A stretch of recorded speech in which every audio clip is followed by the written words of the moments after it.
From the most trusted names in local news, KDPG Sunday Edition. Good morning and welcome to the KDPG Sunday Edition. I'm Ken Rice. It could have changed the face of southwestern Pennsylvania, from the economy to the quality of life. But Amazon has finally made its decision, and it did not choose Pittsburgh for its HQ2. But it instead split its choice between Queens, New York and Northern Virginia. Executive Rich Fitzgerald and Pittsburgh Mayor Bill Peduto played their cards close to the vest, resisting all calls to disclose the details of this region's bid. But on Thursday, a few days after Amazon's announcement, the local bid was revealed. John Delano has a look at what was offered and ultimately rejected.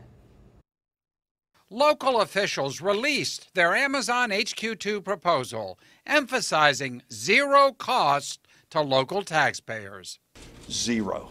There were no existing tax dollars that were going to Amazon. In a glossy 76-page packet entitled Future Forged for All, the region pitched itself, focusing on local talent and quality of life, and offering at least 5 sites, including the Strip, Lower Hill, Hazelwood Green, Cary Furnace, and land by the airport, before pledging a future of growing together. Officials said all the new jobs would have generated $5.8 billion in new tax revenue, much of which would have gone back into the community to benefit more than just Amazon. The Amazon proposal was for affordable housing. The Amazon proposal was for pre-K education. The Amazon proposal was for clean drinking water and increased public transit and light rail. We were looking at this as an opportunity for a true partnership. The mayor said the proposal anticipated the concerns of those who protested against Amazon. I watched last night as protests occurred in New York saying what they need is affordable housing. We put that into the proposal to be able to address it at the forefront. So why did Amazon choose New York and Washington? Officials got this from a quick 10-minute conversation with Amazon. I think it came down to size. It came down to size. Again, New York City and Washington, D.C. are places that nobody in the country can compete with. They were very, very positive about Pittsburgh. They could not have been more complimentary toward Pittsburgh and southwestern Pennsylvania. Officials concluded the whole experience was a net positive. This is an optimistic time for Pittsburgh. John Delano, KDKA-TV News.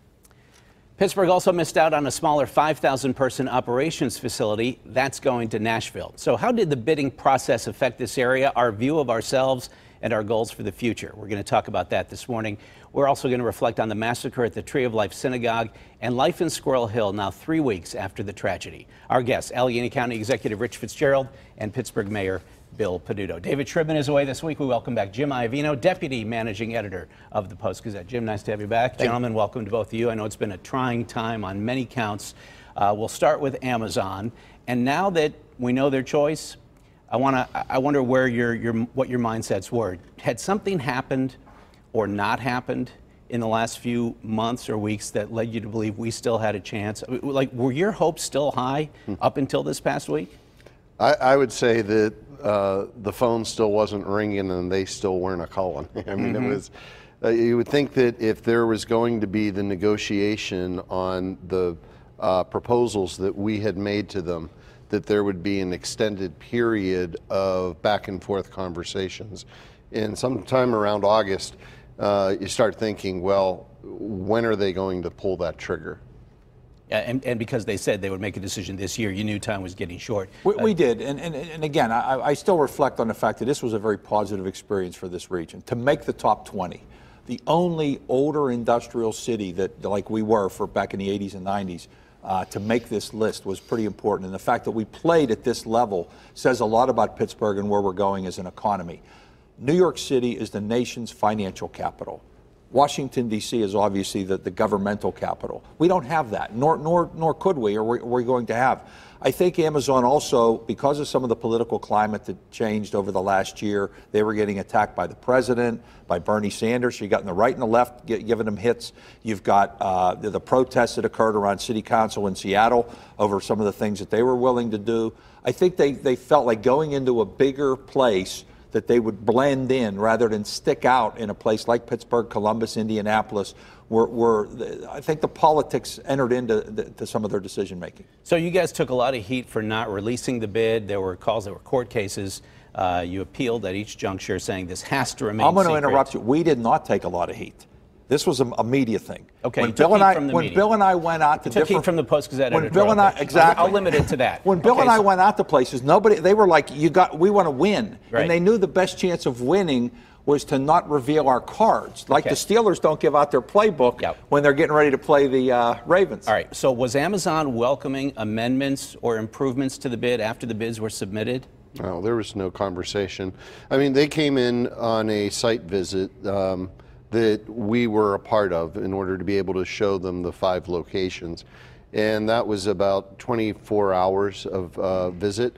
But after that, the communication ceased. The only thing they had asked for from us at that point was demographic information, number of engineers graduating from our universities, proximity to highways, proximity to bike lanes. I mean, all of those different things that you would... And we would send them things, additional things. We got the flight to Seattle during this process. So things like that occurred, we would send to them on to, I guess you'd call it an addendum, but it wasn't like offering different type of incentives. Okay, the reason I asked the question is several other regions did release their bids. Did you guys react to those bids and say, oh, now that we know that their bid contains this, we better go back to Amazon and offer this? Because that was your argument in not releasing this bid, right? Yeah, out of the 20, make you vulnerable to being outbid after the bids were already in. Out of the 20, I'm not sure if there was any that released a full proposal.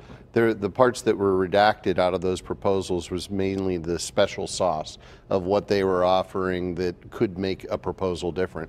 Our special sauce, what we decided would be our proposal, was that we were not going to use any existing tax money to incentivize this proposal, that we would only use the increase that we would see with the billions of dollars coming into our region through tax dollars, and then redirect those to the areas where we felt that they needed to be addressed, where there could be a negative outcome based upon Seattle: affordable housing, transportation, infrastructure, and workforce development.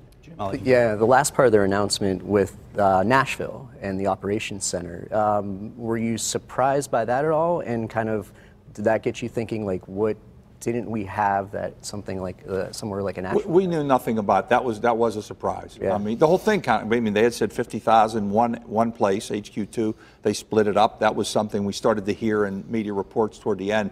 But the logistics center or whatever they're going to be doing in Nashville with 5,000 jobs, we knew nothing about that. So they never came back and said, we're thinking about this. Where would you put 5,000 people? What could you do? We never got into those. And like the mayor said, we never got to the point where the proposal, while it was still kind of vague and out there, we never got to the point where we sharpened the pencils and said, this is specific. This is where you're going to go, near the airport, in the Strip, the sites that you talked about. So we never got to that level, and they had obviously made a decision that this was where they were going to go, and we weren't part of that. The other thing we did, we played to our strengths, Ken. Our strengths are quality of life, cost. We had the best cost proposal, not the incentives, but the cost of doing business, the cost of housing, the cost of living in Pittsburgh, along with the quality of life and tech talent. They were the strengths we played to. They didn't seem to care, though. They went to New York and Northern Virginia, where the cost of living is very, very high. Exactly. All they seem to care about is talent, right? And they couldn't even count on one of those locations to supply all their talent. They felt they needed to split it. Yeah, I think that talent was a key factor, but also both of those locations have an immediate proximity to an airport. Crystal City is one of the most sterile environments. It's a like 1970s built urban area that has the urban design of the 70s. Queens, New York is not the most desirable borough within New York City. So there were definitely factors that went into this that wasn't simply looking for the urban environment, the talent, or incentives, but instead looking for airport ability to be anywhere and the ability to draw talent. And that's where I think we were in a competition. We were not competing against New York, Los Angeles, Miami, Dallas, Atlanta. We were competing against Raleigh, Indianapolis, Columbus, and there were two divisions. And I really do believe that they went in with an open mind. Do we go into a regional city? And do we make an impact there, or do we go into a world city and make a small impact there? Right. How does Pittsburgh even begin to compete with cities like New York, like DC, Seattle, San Francisco, where there's such a concentration of tech talent? That's where tech companies want to be, right? They want to be around other tech companies. To a point. So when you're this size, it makes it so much harder, doesn't it? And now New York and DC are getting even bigger. But look what's growing here. And it's not like we spent all year just spending on Amazon. The mayor and I continue to work with other companies, and you've seen big companies make major investments here. Philips Respironics just a month or so ago, about 1,500 people, world-class out of Amsterdam. Google continues to expand. Argo AI, SAP. now just another $1 billion they're investing. Yeah, exactly. There's all these companies, SAP, that are coming here. And if they want to go to New York, we're not going to compete with them, and we don't want to be New York. But I look at two examples. Alcoa just a couple years ago announced they were leaving New York and putting their world headquarters back in Pittsburgh, where they have been. And then the other thing, a number of years ago, when Bank of New York bought Mellon Bank, we were all worried that all these jobs from BNY would move to New York. We actually have more people working at BNY Mellon now, post-merger, than we did before the merger occurred. I am convinced, and Bill and I, when we were on with the other day, Amazon loves Pittsburgh. They're here with a number of a couple thousand jobs. My guess is they'll continue to grow here, and we'll continue to see an Amazon presence that is here. Not with the 50,000 jobs we were hoping. And by the way, that was also over 17 years. Yeah. It wasn't all at once. You're Right. talking 3,000 jobs a year. We're seeing that anyway with the tech, because of CMU, Pitt, UPMC, the growth that's coming out of those three institutions. All right, let's take a break. We'll continue on the KDPG Sunday edition in just a moment.